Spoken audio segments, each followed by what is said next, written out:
Welcome back. We're so glad you could join us forever and ever or at least for part 2 of our fashion episode. If you didn't catch all the hot action in part 1, there's a lot of fire in part 1. Check that out now. If you've already listened to part 1 and have steeled yourself for all the blood, guts, gore, and maybe some rocking back and forth in a fetal position that's coming up next, we are pleased to present you with part 2. Now.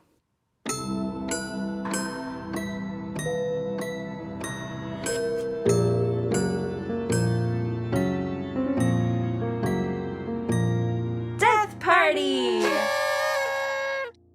While the structure of garments can add stress to the body, as in the example of overstarched collars, or act like a fiery circus hoop of death, as in the example of crinolines. I like how many times we are referencing the circus.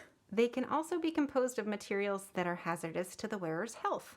Again, as in the example of crinolines. Right. If you learn nothing else from this, just be real careful when you wear a crinoline. Just know that everything can kill you. Those things especially are just little death traps.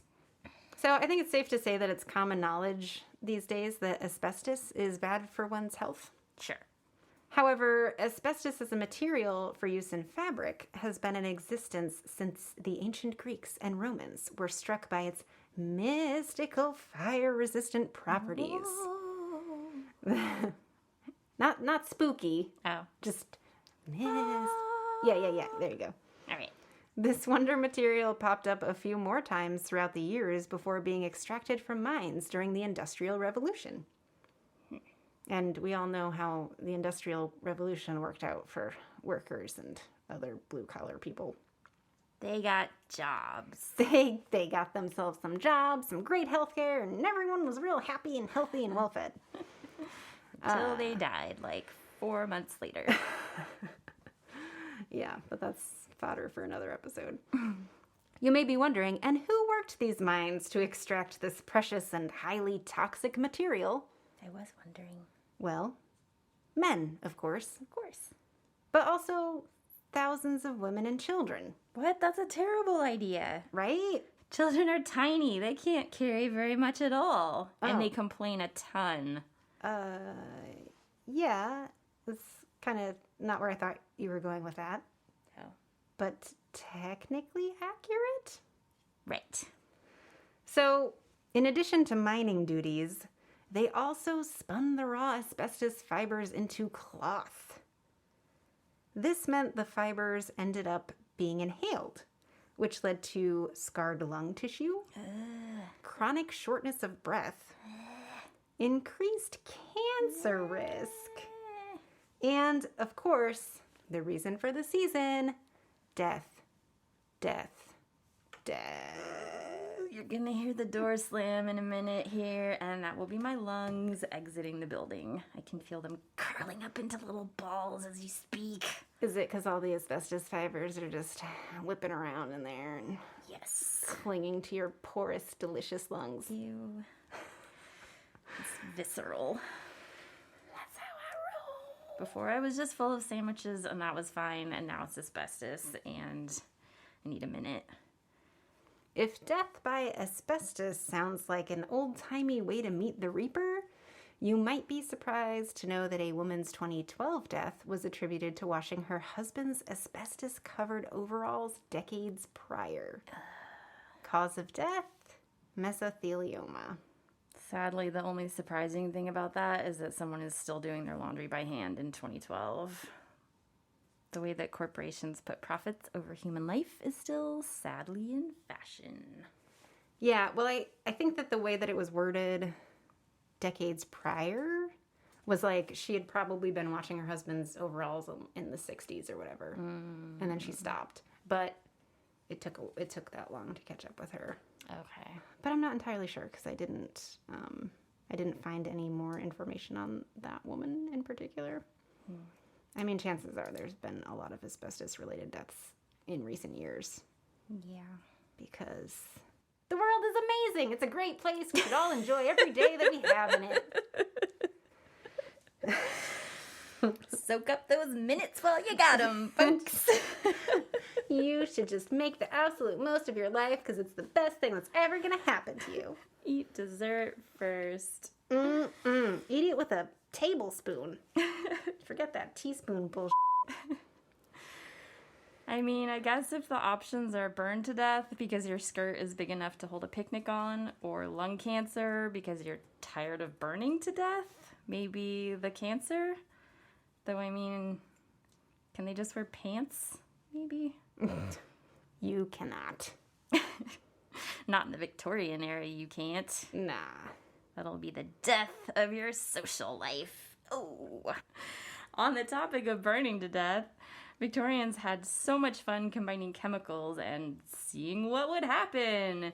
It's amazing there were any left. Not chemicals. Victorians. Oh, yeah. If it wasn't getting their entire zip code of a skirt caught in the fireplace or dancing too close to a candle at the theater, entire theaters were known to burn down after the ballerinas' organza dresses lit up one by one in a cascade of fiery puffs. No. Yeah, so by 1859 they had an official order to use dresses that were less flammable, but they weren't as pretty, so sometimes they just didn't. Yeah, I do see the logic there. That pans out. Yeah, there was a really famous ballerina and she went up like a torch. Oh. But if it wasn't their clothing catching fire, then often it was the combs that women would put into their hair. After Alexander Parks invented a new celluloid substitute for tortoiseshell and ivory that was so volatile that it would burst into flames near any heat source. Ooh, seems like a bad invention. Right? On the upside, if you were really careful and you stayed away from open flames, your hair comb might kill you by exploding out of nowhere anyway. Damn. Yeah. No. Undeterred by how hot women's hairstyles had become, an inventor named John Wesley Hyatt bought the patent for this explosive ivory substitute to use in the manufacture of billiard balls because there was this big reward for somebody that could figure out how to use something that wasn't ivory. Which is expensive and hard to find. Right. They were nervous that they were going to wipe out the elephants, which is, their heart was in the right place. Sure. So, because what better use for a compound that spontaneously explodes when impacted? Pardon my breaking from the fashion topic for a moment. Get it? Breaking. Oof. Billiards. Yeah, I get it. Never mind. But reports of deaths from this use were fewer. However, many men were almost shot to death when the balls would explode in pool halls and everyone would pull out their gun ready to return fire on whoever had fired off a shot. Oh. So. Awkward. Right? Damn. Okay, I mean, on the plus side, it's like, well, women weren't the only ones who had to worry about I know. getting dressed exploding into flames. Oh man, if there's anything that's gonna kill me, it's totally gonna be life. Life's a killer. Just. Should we tie that in somehow to while we're on the subject of chemicals in garments? I think we just did. Oh. Alrighty then. While we're on the subject of chemicals in garments, it's worth noting that plenty of chemicals are still used in modern times. Is it because we're so good at sciencing that we're only using the friendliest, helpfulest, nicest chemicals? Yeah. No. Oh. No, it's not. Oh. So go ahead and ruminate on how many things we knowingly use in our everyday lives that can be lethal with, say, overexposure, looking at you, tanning beds, or improper use. Don't even get me started on electric knives. What? Wrinkle-free garments or dry-cleaned clothes processed by a conventional dry cleaner contribute to air and water pollution, which contributes to death. Death. Just keep going. The dry cleaning solvent perchloroethylene, shortened to PERC, is linked to breast cancer, liver and kidney damage, and can rub off your skin if you wear clothes that have been cleaned with it. Rub off on your skin. What did I say? Rub off your skin. And can rub your skin just sloughs off. It's disgusting. You're just walking around, waiting in line at checkout at CVS, and it's just like... just a puddle of it on the floor. All of your skin just slides off in one sheet. Damn it. Oh. And you thought that dry cleaning bill was bad. Wait till you see your doctor. Perk is a much higher risk to the dry cleaner themselves, as consistent exposure gives the chemical time to accumulate. Mental note. While we're on the subject of cleaning your clothes, unwashed secondhand clothes, i.e. from thrift stores, my fave, could mean exposure to scabies, No. tuberculosis, No. radioactivity, What? ringworm, or, possibly worst of all, skin infections where your skin just sloughs off. Ah. It's kind of like STD transmission, but instead of no glove, no love, it's more like no wash, put the kibosh, or something. Good try. Moving on. No wash, your skin will slosh onto the floor. In skid marks. Ew! I didn't even think this one was going to be that gross, but we didn't even talk about lead and face makeup. We didn't talk about the radium stuff. A whole other episode for makeup. This is the intro episode for the new and unsure listener who's like, maybe I want to try this one out. This is us toning it down. Not to just keep bringing it back to the Victorian era. Well, I guess it was probably before and after as well, but this one is just straight bonkers. They were really into chemicals, and they were creating all kinds of new things, and radium was new on the scene, and people would just put it in all kinds of things, particularly on their watch faces, because it was dim, it was lit by candlelight or gaslight, and it was hard to see, so having a fancy watch that glowed in the dark made it easy to tell time, and it was fashionable and new. Oh, yeah, I want one of those. Right? Sounds great. But the women working in watch factories were told it was harmless, so they didn't wear protective gear at all. Yeah, I have a feeling it wasn't harmless. Right. They were also encouraged to put their paintbrushes in their mouths to fine-tune the tip of the brush, and they would eat the effing radium in the process. Oh. I like how I'm like, can you believe that shit? Like, I didn't do exactly the same thing with my paintbrushes until a couple years ago when I realized I'm sensitive to latex. How do they taste, though? Gross, but I was lazy and I didn't want to get up and go to the sink to rinse them out. They were really tiny paintbrushes, for the record. I wasn't, like, shoving an entire, like, furniture paintbrush in my mouth. But I mean, every trip to the sink means risking tripping over your crinoline, so why would you even... And if you're in a hurry, like, your paint's gonna dry, and then you can't blend it right. So it was just, it was, like, here and there. Ugh. And it wasn't radium. What a travesty. So... Who could be bothered? My time is precious. Precious. Let me poison myself with paint. Make it count. Right. Flashing forward 20 years from now, we find out old age is just from ingesting acrylic paint. No. I see you next week, and I'm, like, 90 years old. My hair's all gray. Even though I keep dyeing it turquoise, it just immediately turns gray again because I keep eating paint. But these factory women also painted it in their hair and on their teeth when they were messing around with each other. They would chase each other around the factory with, like, big glowing smiles and dark. Like, hijinks. It's all fun and games until you get radium poisoning and die. Yeah. Which, I mean, I am probably not above the hair one, to be honest. That would look so good. That would be pretty cool. Go out dancing. You're like, yeah, you see me. But the owners of the company, of course, and the scientists who formulated this stuff all knew the deadly effects, and they wore protective gear and used tongs and denied claims that it was dangerous until many people had died from it. Weird coincidence. Right? If you want nightmares, look up radium jaw. But don't say I didn't warn you. I can never unsee.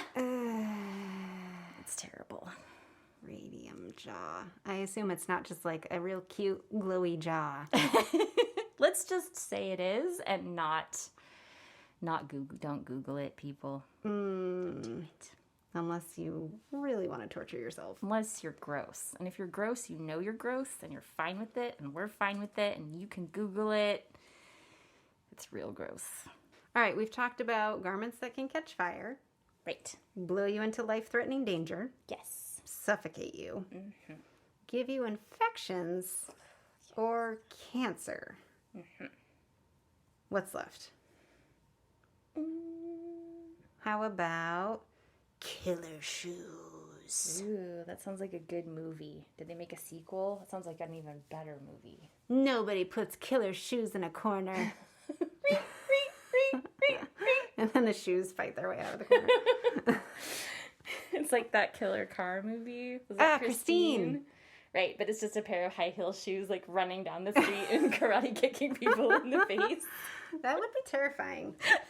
I'd be like, there's an invisible ghost sex worker and she is pissed. Anyone that wants to help fund our new movie, Killer Shoes. Now soliciting investors. High-heeled footwear dates back to the 14th century. So now I'm just like over analyzing everything I do, and it's a lot of fun. I love being a anxious person 1,000% of the time. Even the littlest things make me so anxious. As I sit here covered in sweat, and it's like 78 degrees in here. No, it's like 100 degrees. Oh, Josh, how hot is it in here? Last time it was 200 degrees, and now it's only 100.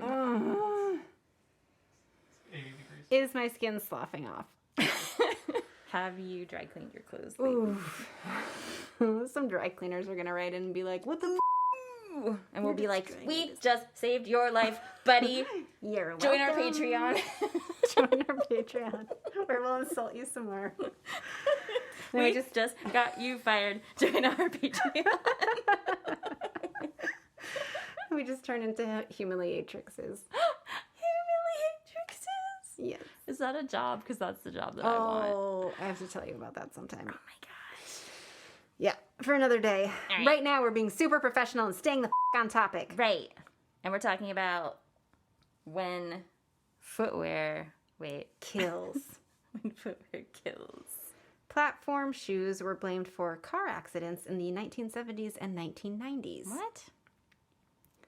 A 1974 study of women who had at least 2 months of driving experience in platform shoes found that at 70 miles per hour, it took an extra 10 feet on average to come to a full stop wearing even a familiar pair of platform shoes. Is this like a ladies are bad at driving joke? Yeah, it's actually, they specifically did the study with women, even though men were also wearing platform shoes in the 1970s because hashtag not feminism. They would. Yeah. Dicks. When the Spice Girls came on the scene in the 90s, fans were eager to adopt the platform footwear of their singing idols. In 1999, a 25-year-old woman in Japan was unable to brake while wearing her 8-inch high boots, causing her to crash into a pole, which led to the death of her friend on the passenger side of the vehicle. Yeah. Was it her shoes? Yeah, 8-inch high boots and braking do not mix. Wearers of shoes. If you want to put on an 8-inch boot or a 6-inch boot or whatever, some kind of platform shoe, hey, how about you throw a pair of flats in the car and those are just your driving flats? How about you just leave those shoes in the car? Maybe they got some good traction on the sole for extra grip. Yeah. Authorities equate driving in platforms to be as much of a vehicle safety threat as drinking alcohol or talking on a cell phone. What? So, in other words, don't f***ing do it. Don't be that guy. And by guy, I mean person, but in a gendered way, which I really need to phase out of my language. Y'all. Don't be that human person wearing platforms inappropriately. Right. Yeah. Don't be that person. Foot binding, everybody's favorite. Let's get ready to bind some feet. Bow now, bow. Y'all ready for this? Bow now, bow. Breaking some toes right now and stuff.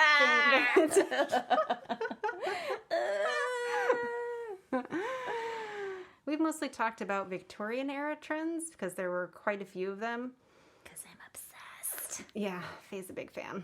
So you might have noticed a trend in these women's fashions of just securing things up real tight and Suck it in, sister. sucking it in, slimming it down, but never exercising. Never, let's not worry about exercising. Let's just put some more muslin on it and go out. Oh, that was another one actually, was muslin dresses were a thing for a while. Oh, right. And then you'd sprinkle some water on it before you went out so that you'd get that like, oh, I just got out of the water and my clothes are so clingy. Can you see anything? Right. Kind of a look. And then They were trying to look like those Greek statues where the cloth was all, yeah, yeah, clingy and revealing to their feminine silhouettes. right. And then they'd catch pneumonia and die. Yes, So you could say that backfired. you could say that. I could say it front fire.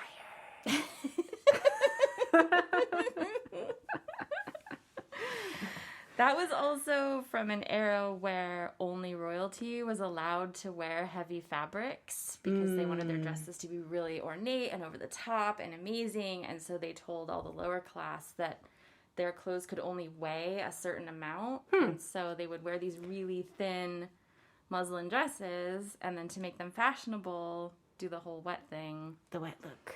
And then, yeah, get sick and die because exposure, hello. The wet look became the dead look. Literally. Dead wet. So what else wasn't I can't say it. hanging Yeah. out? So in similar fashion, you may be familiar with the practice of foot binding in China. Oh, yes. I remember reading about it in a high school book, The Good Earth, maybe.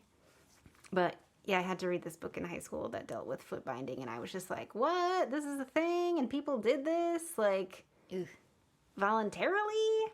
Legend has it that foot binding was inspired by a 10th century court dancer named Yao Niang? Yao Niang. Let's go with that pronunciation. Who bound her feet into the shape of a new moon. That's pretty. Sounds pretty cute, but as we will find out, the execution was a bit less cute. Emperor Li Yu was amazed by how she danced on her toes inside a 6-foot golden lotus adorned with ribbons and precious stones. That sounds, I mean, you could just dance inside a 6-foot golden lotus adorned with gemstones and look amazing Yeah. regardless of what you did to your feet. I mean, it's hard for that not to be cute unless you have, like, you know, like our engineer has hobbit feet or... From the jump, foot binding was considered erotic and eventually became a status symbol for the elite. It became the it girl trend for posh women. For families with marriageable daughters, foot size translated into its own form of currency and a means of achieving upward mobility. So currency is used pretty literally here. The most desirable bride possessed a 3-inch foot. What? Which was known as What? a golden lotus. Oh, yeah. That's like, yikes. Yeah. There was a whole lot of foot in that 3 inches. It was just crammed up in a way. Yeah, I won't get too much more into it than that. My But eyes are watering. it was also respectable to have a 4-inch foot. Okay. Phew. That would have been a silver lotus. But 5 inches or longer was dismissed as an iron lotus. Rude. And the marriage prospects for such a girl were dim indeed. Jesus. Now, unfortunately, if you were to do an internet search for Chinese foot binding, Nope. Not doing that. the internet's going to be like, oh, hey, did you want to see some pictures? I got a bunch of pictures for you. Here's some pictures. Not at all. Yeah, it's probably wise. So I didn't search out these pictures, but they kind of assaulted my face. I'm And imagining little feet Just poking through your screen and like kicking. kicking you in the cheeks. yeah, I didn't have much of a choice but to look at some of these photos because the internet thought that I needed them in my life. And my first thought was, that is a hoof. Oh. It looks like a woman with ostrich feet. Oh. So the fact that this was somehow considered sexy is beyond comprehension. I think the only explanation I can think of is that it appeals to like the lizard part of the brain where the man is like, I have to take care of her because literally she can't even walk. But apparently that was part of the appeal. Women with bound feet would have had a hell of a time physically getting away from their husbands. Aww. Less well-off families would actually wait until their daughters were older so they could still help out with farm labor, chores around the house, and so on before they bound their feet. But bound they would be because otherwise they'd never get married and leave the house, which was, of course, not an option. Ugh. And if he ends up being a real prick, it's not like she can run away with the circus. Oh, and then she could be in the fiery crinoline hoop skirt of doom. Hey, prospects. The process of foot binding began for a girl of age 5 or 6. And that was for the upper classes, so it would be a little older if, the girl had to still help out on the farm or whatever. I'm not going to get into graphic detail of the process, but let's just say it was very painful. And yes, toes did need to be broken.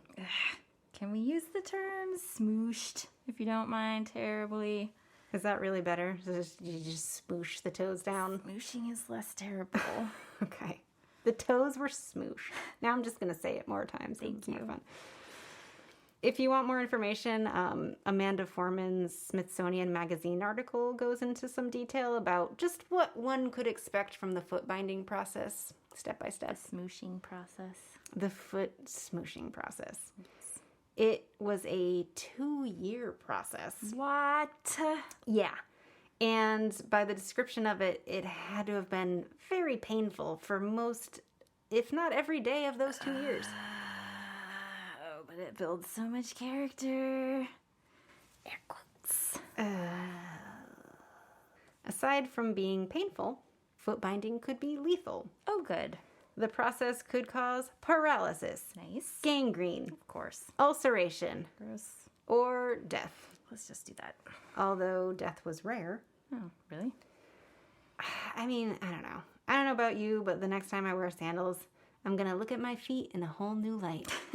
I'm going to wiggle those free and loose little piggies around, and I'm going to appreciate them like I never have before. I kind of want to talk about masks are the topic of the day, and a lot of people are opposed to wearing them, even though there is scientific research showing that it can help limit the spread of the virus. It can keep you safe. It can keep people around you safe. It can keep your family safe. It's like, but people are really averse to masks. And one woman that I was speaking with said it was because when her mother was in the hospital with Alzheimer's, she would come in and she would have to wear a mask, and her mother would get really upset. And so she had this emotional dynamic with masks where she had to really work through what a mask meant to her and how she saw herself and how other people saw her. And I said, well, get a really cute mask. Like, make it an accessory, make it beautiful, make it yours so that you feel like it expresses part of yourself, and then it's no longer something that's imposed on you and it's something that you can work with. And work it, girl. And she was like, oh, I think that would actually help a bit. And so it can go both ways with fashion.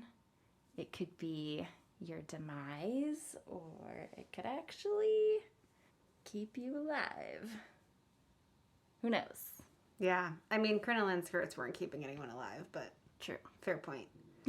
I read an article a while ago, and I didn't look for it again. I wish I could credit it, but it was an article about toxic masculinity is killing us, and basically, like, there are dudes who are just too much of a tough guy to wear a mask, and they're like, I don't want to be seen as weak. You can probably think of a couple of dudes right now who come to mind with this description.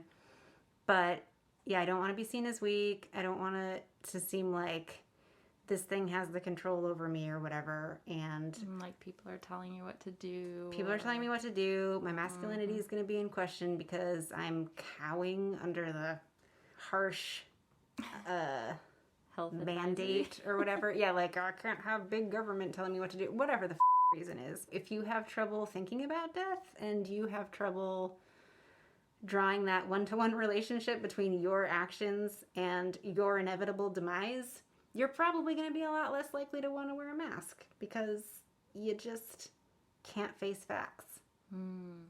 So you're barefaced, and the facts are coming at you anyway. It's infuriating.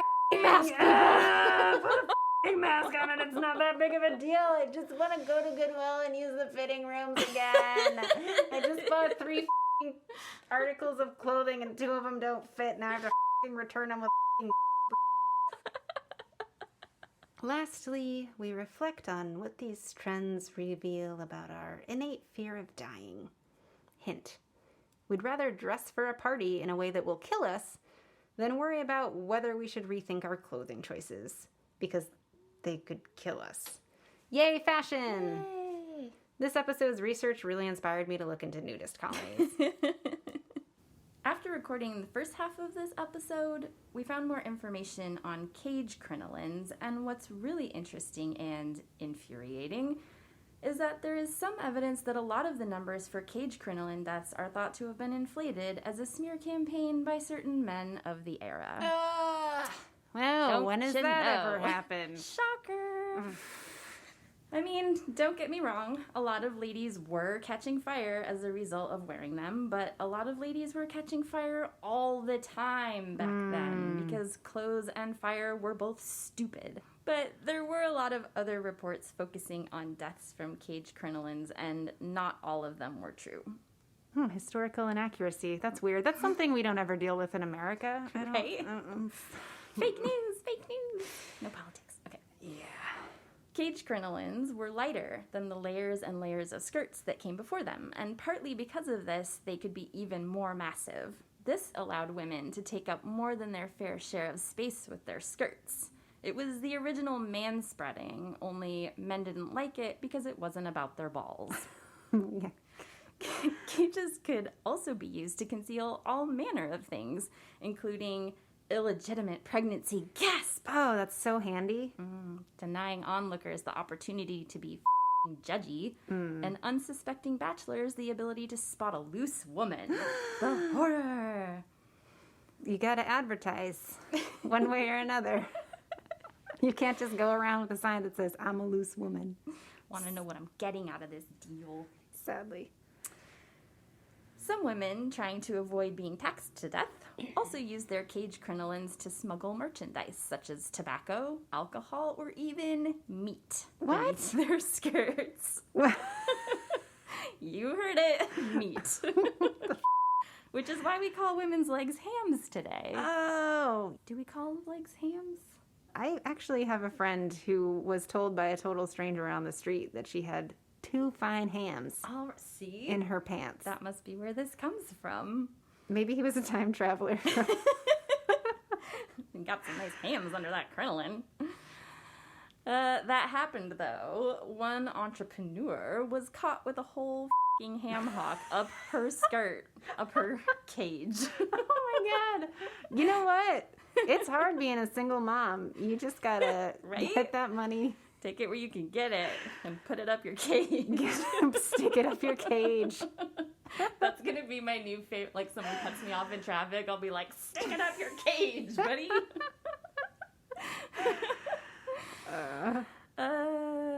Another made the papers by getting caught with 12 partridges jammed under her skirt. Oh, and a partridge in a pear tree?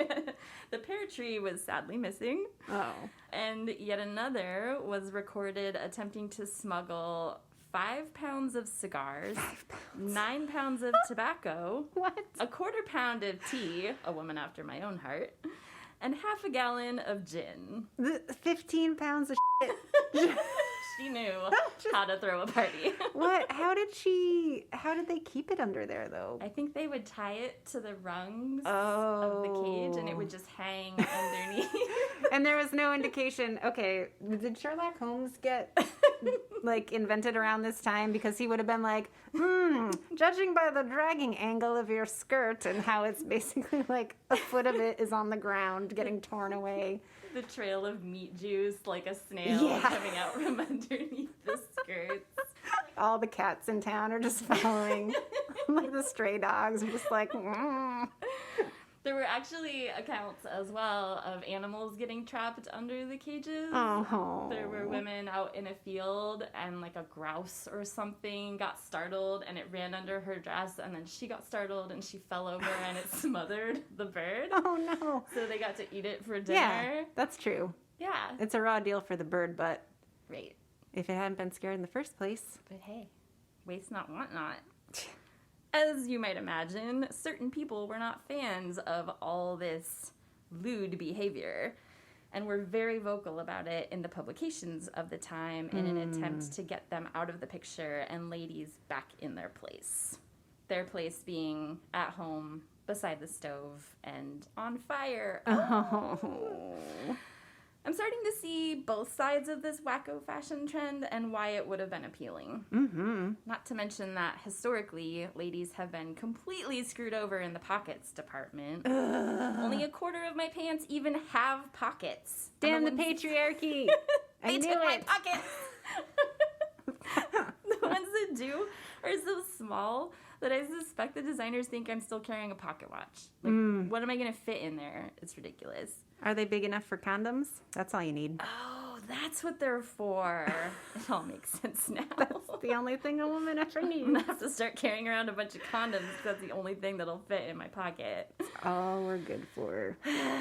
Men want to know why us ladies carry around purses big enough to hide a small child. It's because we can't find a pocket on our clothing bigger than a lipstick tube to save our lives. Yeah, remember that men wearing women's jeans trend and how short-lived that was? There was nowhere to put your keys. Yeah. Now you know our pain. Where do people expect us to keep all our tampons and maxi pads and other secret, gross, and magical lady supplies like car keys? What? I don't have any of that stuff. I can't even drive a car. My husband won't let me. Get back by the stove and catch fire already. Yes, sir.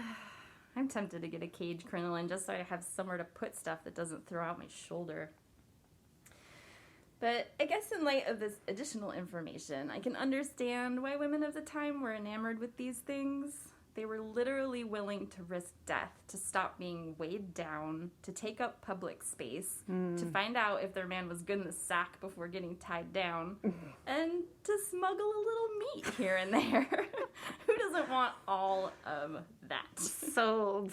So, okay, there's a point where they don't know, right, that radium is toxic, or they don't know that cyanide is bad for you, or whatever it is, but there comes a point where it starts to like hit the funny pages and people are talking about it and drawing skeletons waltzing in gowns and things like that. So at that point, people know, and at that point, a lot of people stop whatever it is, but some people don't. Mm-hmm. How is that a thing? Well, sometimes it's the companies trying to make the money, like asbestos manufacturers don't want you to know that asbestos is carcinogenic and Right. and you know, big tobacco doesn't want you to know that their product causes cancer. I mean, I'm really wary. I don't go through the scanners at the airport because I'm just like, they're too new. I'm that paranoid too. Are you really? Yes. I think a lot of people think I'm insane because I'm the only one. I mean, we both will bypass them. Yeah, I'll wait there for like 20 minutes for somebody to feel me up rather than go through that crazy thing. Oh, yeah. No, I don't trust that for nothing. Yeah. Better to go out with a bang, like a celluloid billiard ball, than to waste away Click, clack, boom. like someone touching arsenic wallpaper. I think I mentioned Brene Brown last time, but I can't remember if it was in her books. She's a sociologist, and she's done a lot of research on a lot of interesting things. One of her books was about shame. I can't remember if it was her or somewhere else, but there's this idea that being a social outcast from a group that you want to be part of, being shunned by them is more painful mentally than the fear of experiencing physical pain. Right. Basically, we'll do anything that we can to avoid being the odd person out. Even if that means putting ourselves in mortal danger by wearing and fiery hoops of death. Aww. So be nice to each other. Just don't be a bully. God, don't be a mean girl. Like, invite that person over so they don't set themselves on fire. Yeah. She's trying real hard. She's not that weird or normal or whatever it is that, whatever the reason is you're ostracizing them. You might find out you have a lot in common. Not assuming that you're ostracizing anyone. You're a good person. I didn't mean to judge you. Wow. And there goes half our audience of 4. 2 people just walked right out of this podcast. I'm trying to save lives over here. It's for the greater good. People are setting themselves on fire. We covered a lot of violent, graphic, and disgusting fashion trends. Indeed. If you're still here with us, you are weird. Yeah, I mean, I think if you're still here with us at this point, you're in it for the long haul. Hi, friend. Hey, buddy. So good to see you.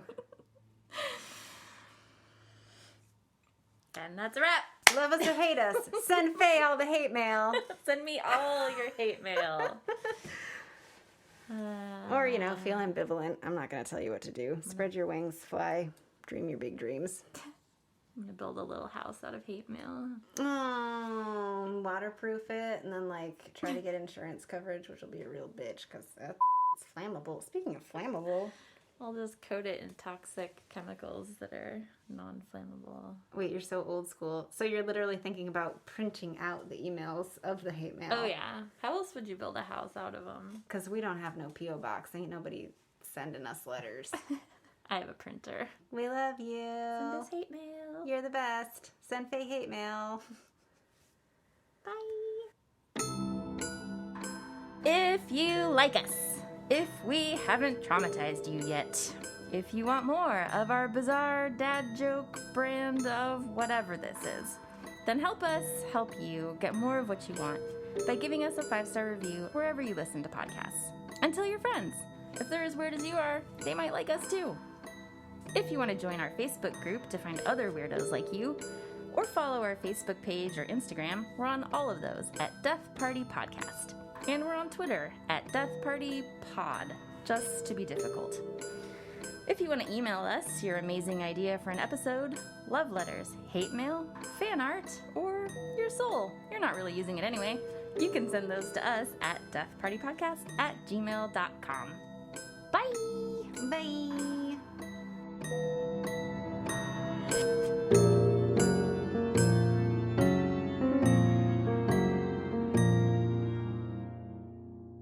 So much nightmare fuel on this podcast already. We're only 2 episodes deep. Come for the horrifying death facts and gore. Stay for even more horrifying death facts and more gore. Stay for the nightmares.